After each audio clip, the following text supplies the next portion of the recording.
cargo station. Yen yabema Prince Owusu Asiedu wo. The address no ya Adom Trotro to busa Ghana for me ahwe kwane a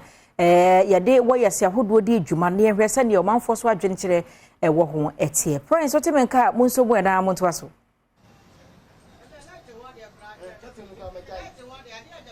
All right.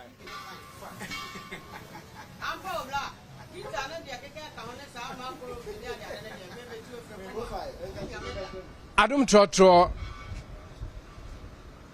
Yeko.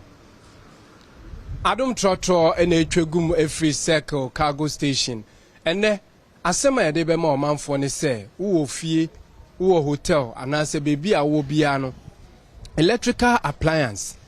ebi ne heater iron ene de keka ho kwan be nso na obefa so a wo ne wabusua be bom ho ban a sa ne emayi a mudi be di dwuma enkofa oye ne bi emre omanfo. Yo media de minim kakra ne se me ahyase no me miswa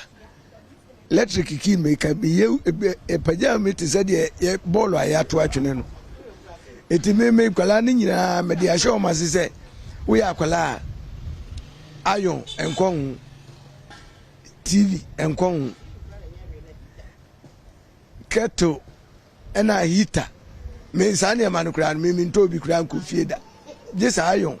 ena bia TV ne bata no kra no me ma kwala bia ankon because akwala de wonim nyansa ebetu abase bibi kra ya ibi kra obedi nsab kra be kwa kuso adekudie num adu koso mususu ebe kiki no nti amama ma omo woni pa se minifia omo sane ma no obi ankon jese ne maame edi enti a ye ne omanfo edi sansem nkomo eye nansen ya papa bi ne ba wo hitai enam soma wo moto anananum ewon sie do no enu nti ne edi sankomo wo nso bacho meso kakra me kan se de betimi aboy ho ban free sa ne o ma no say extension board bi wo ha wo koto a ahoma ne ho ate wa hu no akọ progo akora ne kọ ho a ebe kiki no ti de mesere ne se ya ho no ye be peja ade no de atosoro se de akora no ne nsa enuru so na wa nkofa problem bi ama ho ana se ayo no akora ne de to ade wo papa no hu se akora no ntimi nyusu wa obete na wa to ama no na ankofa problem bia anfa mla busia no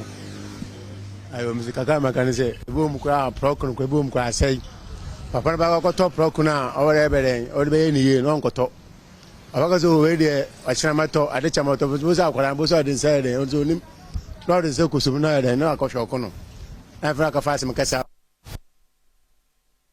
na de no akwakoto wa ma da chi shere de asesa na amon na ka fa po be de mfamba na oban ntem nti kaka metuma de achema adwono no say your hotels bi wo ha akwa heater na omudi di dwuma na ebi wo ha wo don sa so pipe nim se wo bia na ekikiu na de no nso de na mo ka fa ye free se ye ko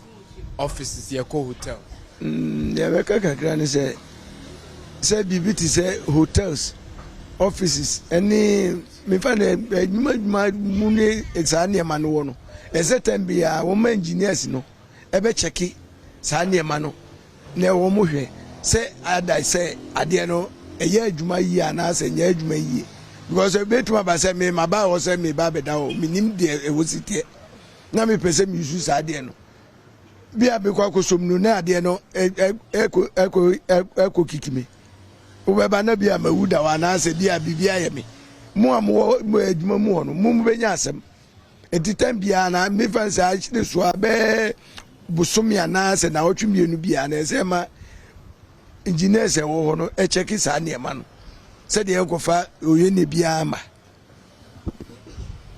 bacho meso kakra me kan fa ne se mani na ko wie wires na eya no omode e wire sa gesa aso no ebu ha wires ya omobe kwa akoto no na ebro nyoma na e wo ho no so enti se wo so a we se mi se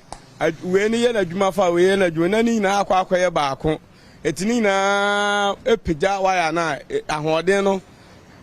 ebro so eti ebasa se ade bi kura enye dade kura na wo so don sa kan na na ayede na shock o enti tam ya ni so mo check saa nneoma no why omode why saa no so mo check enwu se wei ebeboa wei ebeboa machine wei ebetimi afa air condition wei ebetimi afa wei eseni saa nneoma ni no mo check no mo se ebeboa enye saa da bia na the problem and ebeba get SARS eba saa so na egu nipa na adwuma titam bia na di so mo check saa nneoma ni na omanfo adwenkyere ede fa kwan ebefa so aboye ho ban a electrical appliances a ye use ewo fie no enkofa oye ne bi emma cargo station me na me di mate ewo ne cargo station ho trotro no ayema se car no eyema mate ne eje so se awe